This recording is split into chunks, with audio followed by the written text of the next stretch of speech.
Hey Sonics fans, I want to focus on two important subjects today that will be very big factors for the impending return of the Supersonics: the future home and the new owner. Before we go any further, make sure you drop a like on this video.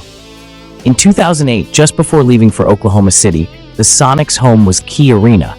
A decade later, Key Arena had its last ever event, which happened to be NBA's exhibition game. Afterwards, it closed for a well-needed renovation that was long overdue. 3 years later, Seattle opened up the new renovated and improved arena, now known as Climate Pledge Arena. It's a one-of-a-kind, multi-purpose indoor arena that looks a whole lot better than Key Arena.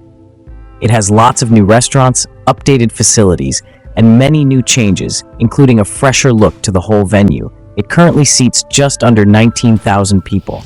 The renovated facility is also eco-friendly, and that comes from the name Climate Pledge.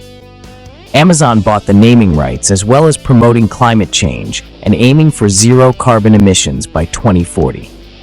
It is currently the home of the NHL team, the Seattle Kraken, and four-time WNBA champions, the Seattle Storm. But Climate Pledge Arena happened to have something very special next to the Kraken and Storm's locker rooms. Yes, as you can see, it says NBA Locker Room. You just know that the city of Seattle are prepared for when the green and gold do eventually return to the NBA. And when they return, who will be the new owner of the Seattle Supersonics? Well, that's the second subject we're going to dive into now. There are two possible candidates. Well, two and a half, really. The first is the glove himself, Gary Payton. It's no secret that Payton's loyalty stays in Seattle, as he spent 13 years of his career there and was against the OKC move. He has mentioned many times that he wants to retire his jersey number when the team does return. But he did also mention this in an interview with King 5 News earlier this year.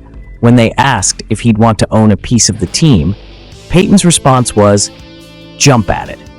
The glove has clear interest in owning the team and wants his teammates Shawn Kemp and Detlef Schrempf to be involved too.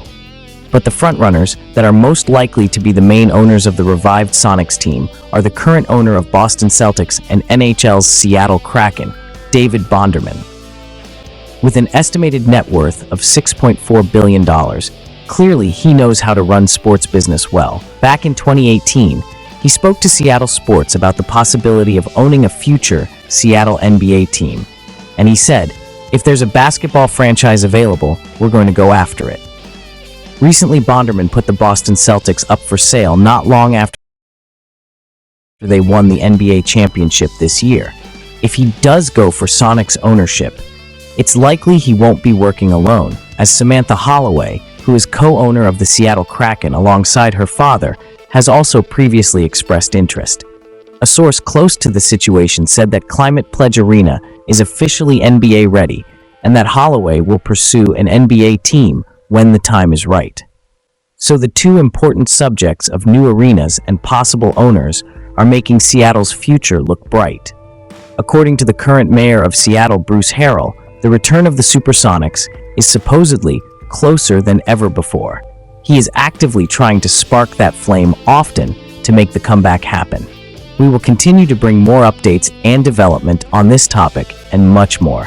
Make sure you drop us a follow to stay updated, as well as seeing some historic Seattle basketball moments here at Sonic.